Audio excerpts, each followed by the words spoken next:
Today, we're going to learn about pressure canning. If you stare at me, I'm going to make you go away, okay? Today, we're going to practice basics of pressure canning. This is sometimes a scary thing for a lot of people. Pressure canning can be intimidating. We've all heard the very scary stories of pressure canners exploding and hurting people, but I can assure you that I have been pressure canning for several years now and no one in my home has been hurt. As long as we follow the recommended guidelines in our pressure canning instruction manuals, everything should go smoothly and safely. So to start, we are going to start with our jars, pre-sterilized and washed.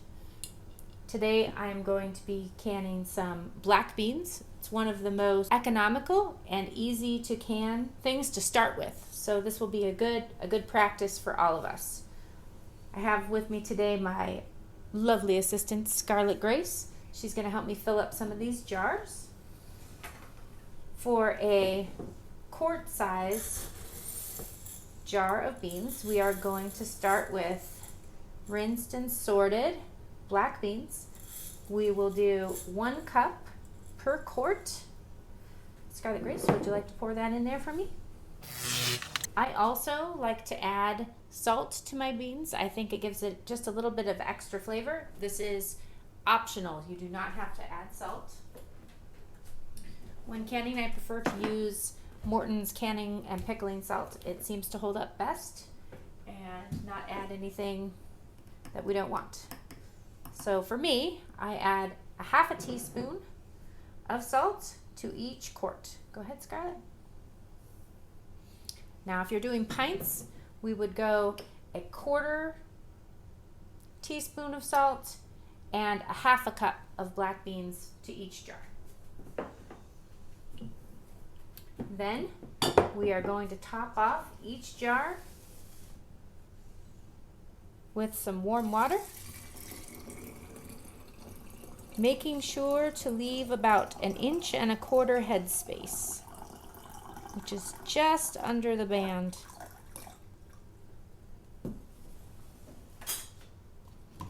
There are many ways to can beans. This is my preferred method. I like to start with dried beans and warm water and put it into a warm canner. You can also soak your beans overnight or an hour even. Some people say that this reduces the gassiness of the beans. Some people say that it makes it a little less tough. I'm starting with brand new beans, so I'm not soaking them an extra time. Now the next step, after we have our jars filled, is to make sure that we don't have any air bubbles in there. So you can see some of the air coming up. I like to stir my beans around a little bit. It also helps to keep them from clumping up into a ball at the bottom and mixes in the salt. Now we are going to wipe the rims of each jar with a damp, clean cloth. Go ahead, Scarlett Grace. Wipe the top. Up here on the top, just like that. Get it nice and clean. We want to make sure that we top each of these jars with a clean flat that we have softened the seal of. I like to bring mine to a simmer on the stove.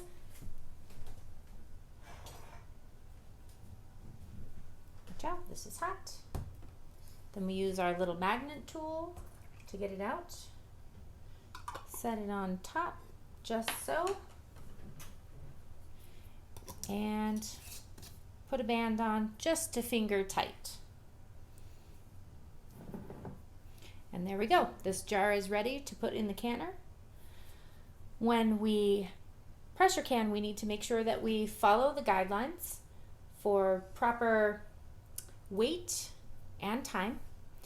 You want to make sure that your recipe is FDA approved to keep your family safe and to preserve your product to the best of your ability. The FDA recommends that we pressure can dried beans at my altitude for 15 pounds, quarts, 90 minutes, pints, 75 minutes. All right, now that we have all of our jars filled and ready to go, we can move on to the next step. It's very important that we have read the instruction booklets that come with our pressure canners, and we're very familiar with them. The first 15 times I canned, I probably had my instruction manual right there with me so that I could refer to it and make sure that I knew exactly what I was doing. My pressure canner requires that it has 3 quarts of liquid water in the bottom. I have hard water, so I like to throw a splash of white vinegar in there to keep my jars clean and not have mineral deposits on them when they come out. Now, if we are starting with cold food, we start with cold water in a cold canner. If we are starting with warm food, we start with warm water and a warm canner. And if we are starting with hot food, we're going to start with hot water, almost boiling, and a hot canner. Today, I have warm water in my jars with my beans, and I'm starting with warm water in a warm canner. So we're going to fill the canner with our jars. Just set them in there. Every canner holds a different amount of jars. My canner holds 7 quarts, so I just get them all in there. I try not to have them touching or touching the sides, but it is okay if they're touching. Then we make sure we have our seal inside. If you have a canner that seals, my canner has a seal. We place the lid on top, close it to the locking position, and turn our burner up. I like to start on high and get it to a good boil. We are going to heat the canner until steam comes out in a steady stream for 10 full minutes. So get your timer ready. When you start to see the steam come out, watch for it to be a steady stream of steam, and then start your timer for 10 minutes. We're going to have a little while to wait here. All right, as you can hopefully see here, we're starting to get a little bit of steam. Not quite a steady stream yet, but getting close. I don't know if you can tell with all of the kitchen utensil background. We're starting to get a little steam coming out the top here on the vent. Now we want to have a full steady stream of steam coming out before we start our 10-minute time. So we're going to wait a few more minutes to see what happens here. Okay, I know it's hard to tell, but on my canner right now we are at a full steady stream of steam coming out. So I'm going to go ahead and start my 10-minute countdown. It's very important that we make sure that we allow our canners to steam for the full 10 minutes. Once the 10 minutes is up, we will place the weight on top of our canner. Your canner might be different. You might have a weight and a gauge. Mine is a weight that jiggles. My canner also has this safety button that pops up when the steam is going full steam ahead. So we can also watch for that if your canner has that feature.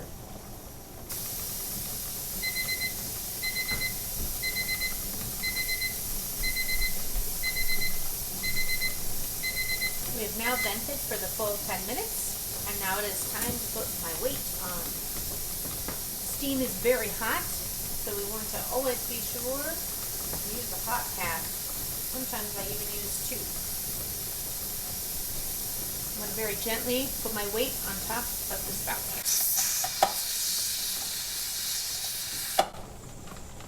Sometimes it's a little tricky to get on. Now,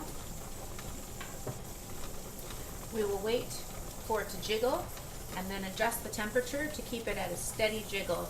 Once it reaches the first jiggle point, we will start timing. Now remember, I have quart jars in here and I'm canning beans, so I'm going to time for 90 minutes. I have my timer all ready to go, and once we get to that first jiggle, we'll start the timer. It's important to remember that there is no reason to be afraid of our pressure canners as long as we are using them correctly. So even though they're hot and big and they make a lot of noise, They're a little intimidating. We can be safe.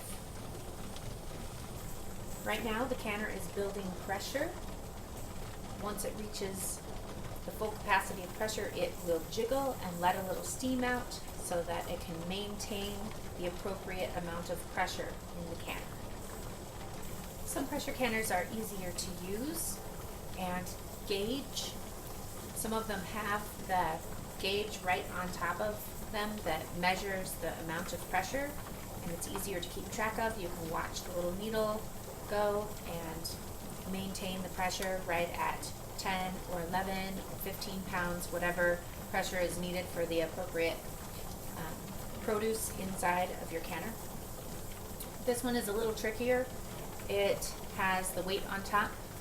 It doesn't rock as much as some canners. The Presto, for example, do a gentle sway, kind of like the hula dance.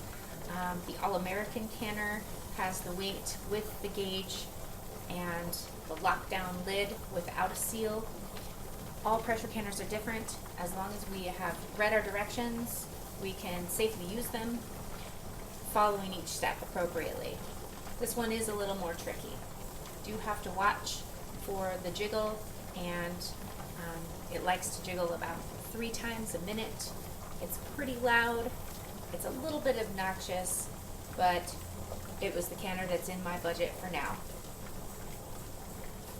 I would love to hear in the comments below what your favorite pressure canner is, which one you started with, and which one is the most popular in your house. It would be great to hear some feedback from all of you. Alright, you can see that the weight is starting to jiggle. We're almost to pressure. Once it lets out steam for the first time, we will adjust our heat to maintain that pressure. Now you're going to take a few canning trips to be able to find that sweet spot on your dial.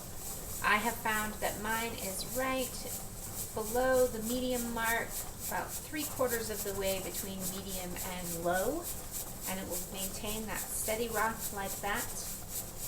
It will let out pressure 2 to 3 times per minute, and it'll sit like that for about 90 minutes.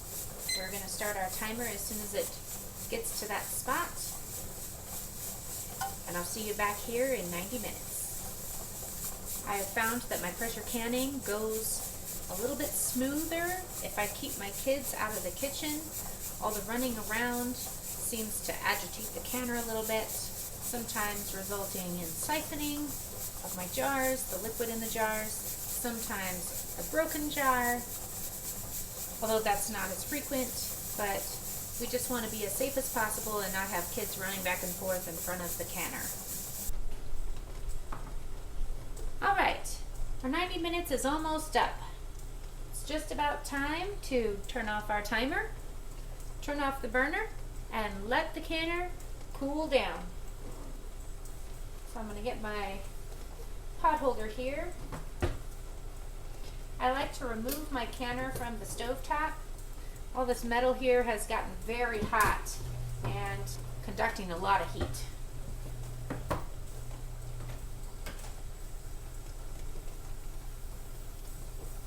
So as you can see, we have about 9 seconds left. Probably going to let off some steam one more time. I will turn my canner off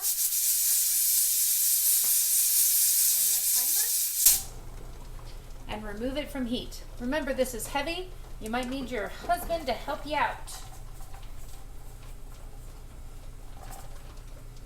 Now that I've removed it from the heat source, we can let it cool down. We want it to depressurize, so when we touch this, there should be no steam coming out. I usually let it sit for about 30 minutes. Then I remove the weight. As long as no steam is trying to escape, you can safely remove the weight. I let it wait for another 5 minutes after I've removed the weight. Then I pop open the lid. Let the lid sit on top, opened but still sitting there, for another 5 minutes.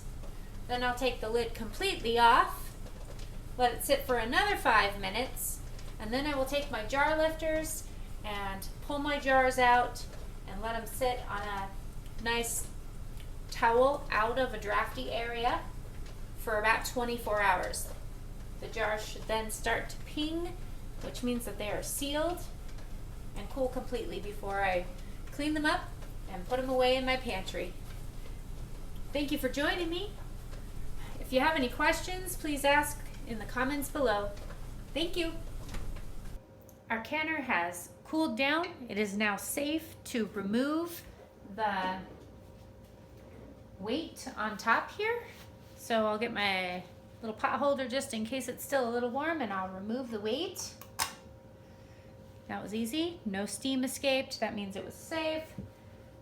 Nothing going on. It's still very hot to the touch, so be very careful while you're working with your canner. Now I typically wait about 5 minutes before I do anything else. All right, now 5 minutes has passed, so now we're going to unlatch the lid. You can see that it's still very hot. Steam is coming out. I like to let it sit here for about 5 more minutes with the lid off, not removing the jars. Okay, now it's time to get our jar lifter. This side with the black handles is the handle. This side is the jar lifter. Nice rubber to help you get a good grip on your jars. Now the jars themselves are very hot. The jar lifter is not, so I don't need a pot holder anymore. I can just grab the neck of the jar here and easily pull it up. Look at those beans. You can see that the water inside is still very hot. It's still boiling even.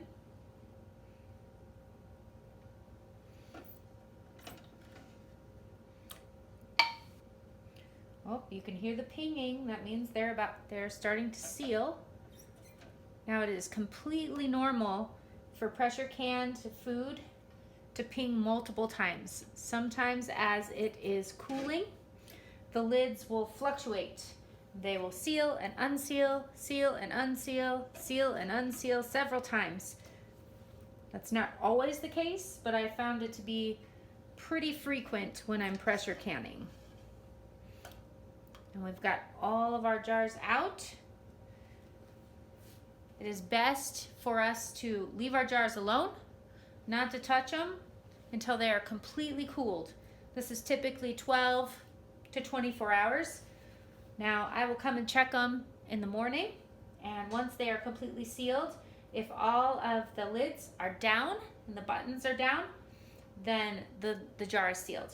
If the lid and the button is up, that means we've had a jar that has not sealed. It has a false seal, and we can do one of two things. We can put it in the refrigerator and eat it within the week, or we can try to reprocess it again. Sometimes when you reprocess something, it will make the food inside mushy. So my preference is to put it in the refrigerator and eat it quickly, or to freeze it. You might also notice on my jars here that a couple of them, the water level is lower than it was. So this is at the 1 1/4 headspace that I originally filled it to. This one seems to have siphoned a little. Siphoning can come from multiple different things. Sometimes it's the level of food in the jar, and sometimes it's just from cooling too fast, removing the weight too soon, or opening the lid too soon. I'm not exactly sure why this one particular jar is less than the others, but it is, and it's still safe to eat as long as it seals. Thanks for joining me, and I hope that you have a great journey in your pressure canning experience. Thank you.